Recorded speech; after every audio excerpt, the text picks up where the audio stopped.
You work for a big organisation and people would come in and assume, you're black, so you must be the cleaner. You must be in a clerical role, you can't possibly be a manager. When I tell them I'm from Glasgow, they'll ask, so, yes, but where are you really from? I get people calling me names, calling me a terrorist, calling me a bomber. I'd written a story about coming to England and they asked me to stand in front of the school and read it.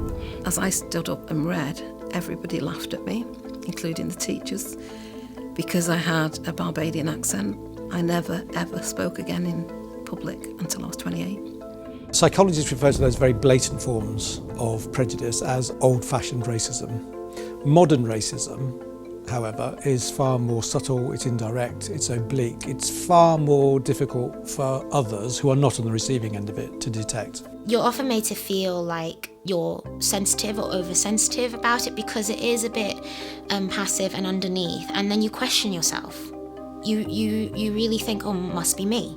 And it's not until maybe you speak to someone else who's sort of like understands this experience and they're like, no, honestly, that would not have happened if you were male and white. In the 60s and 70s, people will call you a black this or a black that. They'll tell you to your face. They'll do it openly. Nowadays, it's very, very subtle. And in some cases, there are people now who would have called you those things, who now think those things, but they will never actually say it. And so as a result, we don't really fully know what they're thinking.